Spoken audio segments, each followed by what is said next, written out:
So I would like to welcome today for our webinar or podcast series Lucia Kišš, the director of the SlovakAid agency, which is funded by the Slovak Ministry of Foreign Affairs. So warm welcome to you. It's nice to have you here at Instarea.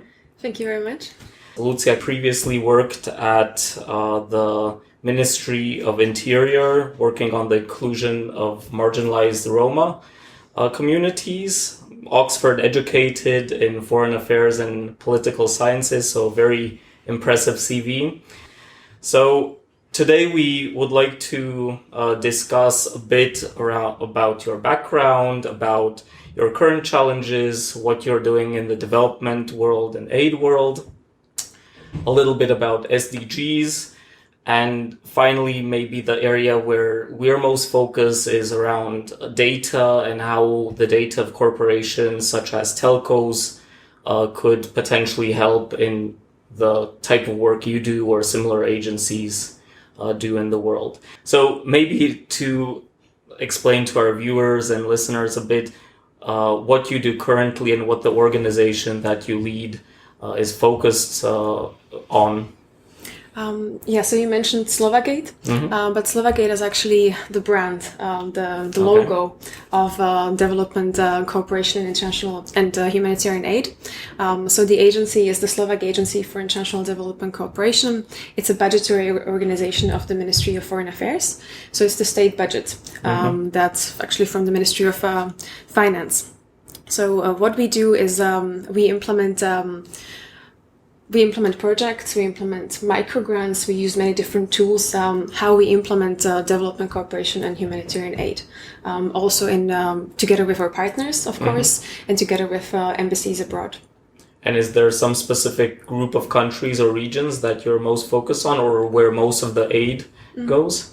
Definitely. So we have a strategy for development cooperation. The most recent one was adopted this January. And it's a strategy for 5 years, 2019 to 2023. And the main priority countries are Kenya and Moldova. Recently, we also added Georgia. And then we have regions of the Western Balkans, Eastern Partnership, also the Middle East. And we have a specific focus on South Sudan. And when you're either choosing these countries or choosing aid programs for these countries, what role does data or what sort of data are you looking at and trying to kind of identify opportunities, or how does the choice actually develop? The question is more aimed towards if you rely on some population data or statistical data about the country, or it's more driven by the local countries and what they need, or is the choice made based on some specific statistics? Data is very important for our work. It's very important in terms of transparency and also accountability to our citizens because of, we're a budgetary organization. So it's important to use data, but the primary source of data is the data that we get from our beneficiaries, from our partners that are implementing the project. So it's important in the monitoring of the project and also at the end when we do or try to do impact evaluation of the interventions that we've done to kind of use the data to inform policy making in the future. So when a strategy ends, to kind of use the data of what is our added value, where can we make the most the most difference in the work that we do. So what are the sectors that we should prioritize? So data is very important. So it's not that you have an analytical unit which, based on demographic data, identifies specific populations in need, but you're more on the financing end, if I understand that correctly. Yes, we're mostly a donor. And what you mentioned, that's actually one of the greatest challenges that we deal with every day. I would love to have an analytic unit. I would love to have a dedicated, at least a person that will be a monitoring and evaluation officer that will, be responsible for gathering and evaluation of the statistical data that we receive from the projects, for example, because we have a lot of projects. At the moment, up and running, we have more than 50 projects. We have more than 40 microgrants. We have more than 30 volunteers in the field. overall, we sent more than 200 volunteers from the past years, and then we also have an instrument where it's called Sharing Slovak Expertise, where we realize activities to share Slovak expertise, which means that we have delegations, for example, from Georgia and Moldova that come to Slovakia to learn how we, do things in unemployment, for example, and how we translate that into legislation. And we have 10 activities running this year. So in terms of what we do, there's so much that we do. And actually, that's one of the challenges that I'm facing at the moment, also as part of the agency, is to work with the data more effectively and efficiently, to use the data also as a tool, and make it accountable to the public to kind of use it publicly. So what I've done last month, we did an analysis of what was actually done in the past 5 years, 2014 until 2018, because that was the last strategy. 14, 15, 16, those years are the years where the projects have completely ended. 17 and 18, they're still running. So, but I have complete data for the 2 years, and I'm doing, we are doing infographics that will from September, we'll publish them every week by sectors. So I'll be able to display, how many people we helped in the field of agriculture or in the field of healthcare, how many people we provided assistance to in all the different sectors, in all the different countries. So kind of like small infographics to make it public, because I think it's important that we do that. So kind of outcomes which were made currently in the past couple of years. Yes. But what caught my attention there is you said that you would love to have this sort of analytical unit. What's the issue there? Is it hard to hire these people, or it's simply that budgetary restraints, or what's the issue there? Because everyone is now focused quite a bit on hiring various data scientists. I know that there's a limited supply of them around. So what are the issues that you primarily face in this area?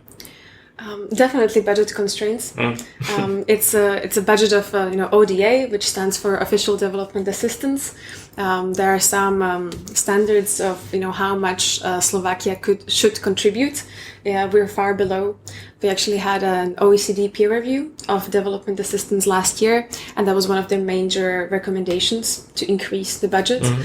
So it is budget constraints, which basically limits the number of projects we can approve every year, because most of the, we do project calls for proposals, and we receive a lot of good projects. And even though they meet all the requirements and all the criteria, we're not able to approve all of them. And we're not able to approve all of them, and that also limits the number of people I can hire. Last year we only had 12 people. I hired 3 extra people, which I'm very grateful for, and hopefully next year we'll be able to hire somebody for monitoring and evaluation, somebody for public information. I mean, there's definitely space. So do you have like a cap percentage-wise on the overhead that from the entire aid budget that you have? I guess only a small percentage can be used for overhead and running the whole show, so to say, right? Yes, definitely. And it's also very restricted. I mean, I cannot hire more people. It has to be approved, not even by the Ministry of Foreign and European Affairs, but also by the Ministry of Finance. Interesting. Jump back a little bit to the data that we previously discussed. You mentioned that, yes, you use data in the various organizations you work with to make informed decisions. Have you, in the time you've been at Summers or SlovakAid, come across any cooperations with corporations providing intelligence about why a certain intervention is needed? For example, I'm aiming at telecommunication or banking data, which can potentially inform the number of people that would be affected by a certain intervention or that were affected by a specific, let's say, disaster. Think of Haiti or other countries. Have you come across such partnerships with corporations or within your work? In my work, no, but I definitely see the potential of it in the future. I think that data have great potential, especially in early warning systems. I mean, we've seen it in the earthquake in Pakistan as well, I mean, they used SMS and mobile providers to warn people that there was an earthquake happening, and as an early warning system. So there's definitely a correlation to prevent not even natural disasters, but also epidemics in Western Africa, in humanitarian disasters, like you mentioned, Haiti. Yeah, I mean, sadly, we're not using them, but there is great potential. So hopefully in the future. Well, the question, I guess, there is how not just motivate the corporations to provide this, because there's probably not a very solid revenue stream behind it, but also potentially how regulation, I guess, could be adjusted in favor of allowing corporations, because currently I think it's really hard for them to be able to provide that sort of insight or those sort of services to aid or development organizations without violating something like GDPR in those given countries. Yeah, GDPR is difficult, but I think there should be exceptions for humanitarian crisis, and there's many different initiatives already around. One of them is called Big Data for Social Good, which is actually an initiative that leverages mobile operators' big data capacities to be able to address humanitarian crisis. So there are things around that we could maybe be inspired with. And do you think this, because that maybe brings me a little bit to the SDGs, that they place certain expectations on or certain targets, goals, should such or could such regulatory frameworks be placed somehow within the focus of the SDGs, or is it completely detached from that? Or maybe first, for our listeners and viewers, a little bit about SDGs, because I just jumped into that topic. If you could maybe highlight what the SDGs are about a little bit and why they're relevant to the development of societies. Okay, sure. SDGs are the Sustainable Development Goals. They were adopted in 2015, as part of the Agenda 2030 for Sustainable Development. And it's very important to mention that they are the responsibility of everyone. Mm-hmm. So not just developed countries, but also least developed countries, also middle-income countries. And also, they're not just the responsibility of the states, but everybody has to be involved. I mean, SDG number 17 is partnership.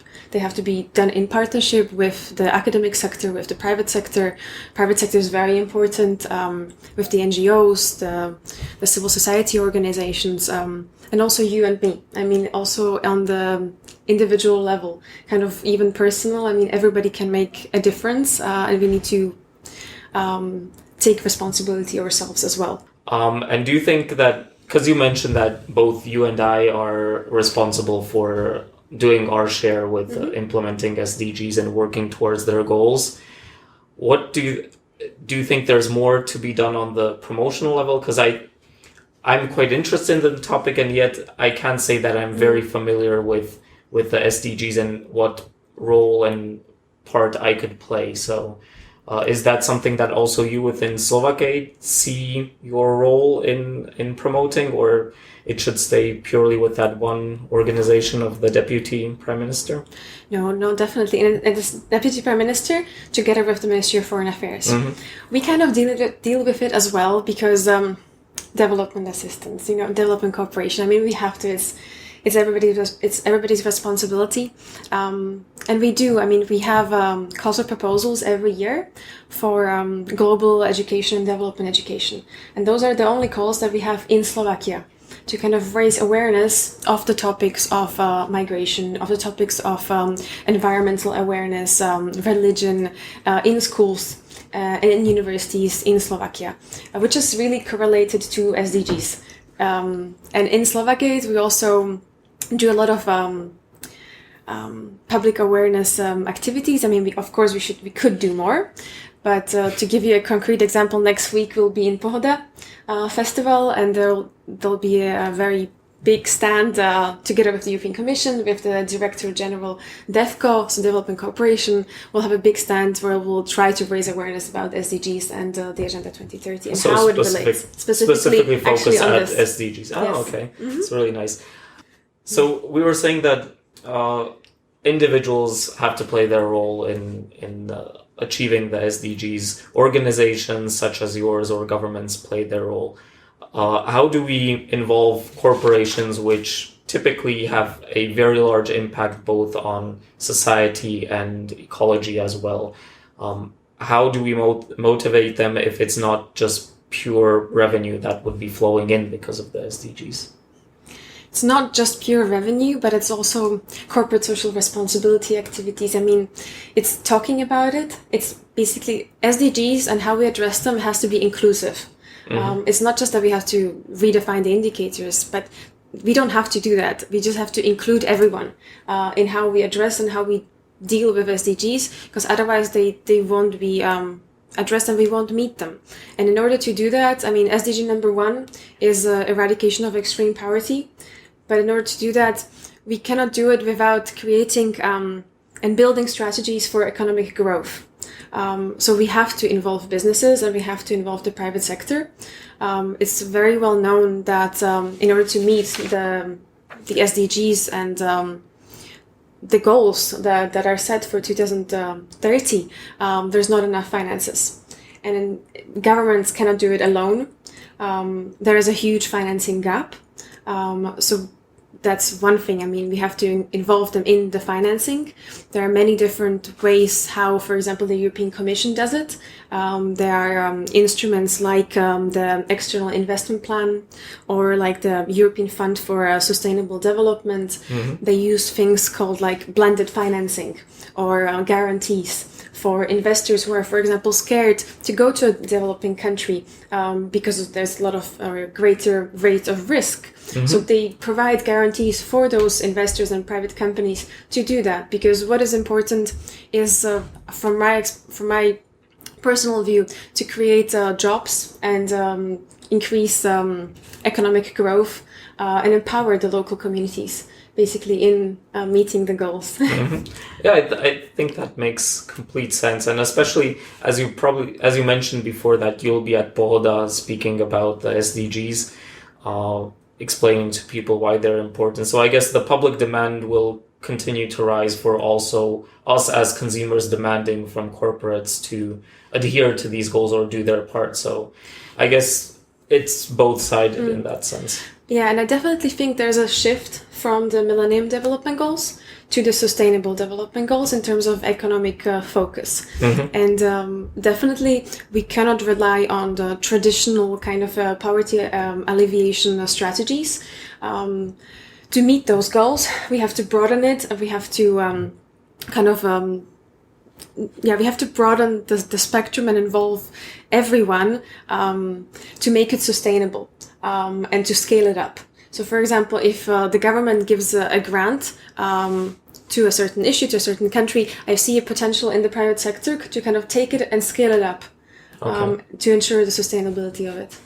And is there, because that brings a question to my mind, that the SDGs are basically explain or are a framework of where we want to go and what we want to achieve. Do individual countries somehow transpose this into legislature, or it's just there to advise or set the goals, or is it actually transposed somehow into law? It should be transposed into. It should be, but it's not mandatory. It's voluntary, but it has to. There has to be political commitment to do that. So that's why I'm very happy, actually, that it is under the auspices of the Ministry of Foreign Affairs and Foreign and European Affairs and the Government Office, the Office of the Government. And do you see that the populations, specifically, I guess, here in Central Europe, are somehow responsive to SDGs? And apart from, yes, you mentioned you're starting a campaign to promote these, how aware are people of the SDGs? How aware are the people of the goals in them? Are we on a right track to actually achieve at least a portion of the goals that we set out?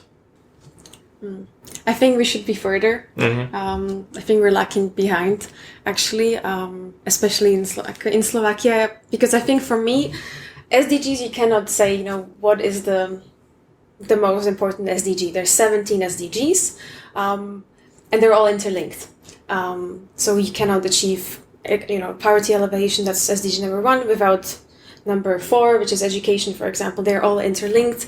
But education for me is key, and especially in Slovakia. And it's connected with raising awareness about SDGs, working with students and the younger generation especially, to raise awareness of what it is, and to involve them. And it's not just informal or non-formal education. The state has to take responsibility, and actually it has to be a part of the formal curricula in primary schools, high schools, up to university level. It has to be part of formal education, and it doesn't matter how it's called. I mean, I had the privilege to go to high school in Canada, and it was 2002 to 2006. And I had a class, formal education, called World Issues, which basically, we had discussions, and it created an understanding about also what is happening in the world, and that kind of also directed me of what I want to do in my life. But this is important. It doesn't matter if it's called world issues or global education or world education or global education. It doesn't matter how we label it, but this type of education is very much needed. That's really interesting. And that brings a thought to me that with the education topic, is there something that, like a report card for either countries or corporations where they are being graded by a organization that's in charge of SDGs, say the UN or whoever, that are looking at the progress? Because your answer wasn't entirely positive about where we're headed with the SDGs. It wasn't completely negative, but I guess we have a lot of catching up to do. And are we as citizens or as countries or as corporations going to be somehow graded on an annual basis, that what's the level of progress that we've achieved? Is there such an institution in place? I think that's the role of the UN. And last year in July, we had the voluntary review. So it was kind of a self-assessment. But it's important. And I mean, there's 17 SDGs and there's 169 targets, and all of them have indicators. So there will be some kind of assessment, and especially that's where I see the space for big data to come in and to inform the policy making also, and how to further kind of to do a midterm evaluation of how we are doing. And then to maybe say, okay, we're not doing that great. We should do something different, and to use the data to inform policy making in the future to kind of better target the interventions so they'll be able to, so that we will be able to reach the goals in 2030. Discussing SDGs, have you seen recently any specific progress which has been made in a specific area where really there's being focus in developing countries and the SDGs are helping them get there? Yes, one of the examples that I can mention is tackling climate change or climate crisis. There's definitely a lot of opportunities in the sector. For example, there's 2 great initiatives which I came across. One of them is so-called Data for Climate Action, which is basically a competition which connects researchers around the world and gives them tools and data to create data-driven climate solutions. So this is great because it really empowers everyone and connects them, and creates space for communication and cooperation. And another example, also related to climate change, could be well, it really depends on the timing. Because over time, for example, solar energy as a source of renewable energy, connected to photovoltaics. Actually, the cost of it went dramatically down when you look at graphs. So it became more affordable for developing countries. So it's becoming a viable source of energy in developing countries as well? So when you have you have data on countries where they don't have access to electricity, for example, and we can right away come in with solutions that actually right away give access to renewable energy in terms of solar energy, which is actually cheaper for them as well. I guess, yeah, because you don't have to build up the huge grid and everything. It's really interesting. And what role or how could potentially the private sector kind of play in this? Or are there, such public-private partnerships or something along those lines where both the public sector and private play their share? Yes, I mean, private-public partnerships are super important. In terms of the agency, we don't have the budget to do that, but we actually have, this year we have a pilot scheme called, involving the private sector into development cooperation and humanitarian aid. It has 2 phases. So one of the phase is a preparation phase, which is we finance the feasibility study and the business plan. And when they have a business plan, they can send us a project proposal for the phase of implementation, which actually is a full-fledged project proposal of their realization. And this is completely new this year. We actually had the evaluation committee this Monday, so I'm very happy. When we publish the results, everything is on our website. We always publish the projects that we approve that we don't, so everything's accessible. And I'm very looking forward to it because actually we have 3 times more applicants this year than last year. Thank you very much. It was really interesting talking to you about SDGs development, what role data can help in there. We've, I think, all heard that we have to play our part. Corporations have to play their part. Governments obviously have to play their part. But it's going to be extremely important that we, as individuals, probably take this as to our heart and really drive not just our behavior, but that of other companies and of our governments. And any kind of things that you would highlight or some closing remarks that you would like to let our listeners know that where they can find out more information about the sort of work you do. And I guess they've heard that they can meet you at Pohoda in a short while, but what are some things that you personally look forward to? There's many challenges. Maybe I can mention one from the agency. This year we started the process of pillar assessment, which is an audit of the European Commission. So once we have that, we'll be able to not only manage resources from the state budget, but also resources from the European Commission. So I'm really looking forward to that. But in terms of our discussion, I really just see potential in the work we do, and hopefully we'll be working with big data more, and that will then come into policy making. So I just want to say thank you very much. And for the viewers, all information is public on our website. We're also on Facebook, on Instagram. So yes, so if you want anything, you know where to contact us. Okay, great. Thank you very much. It's nice having you.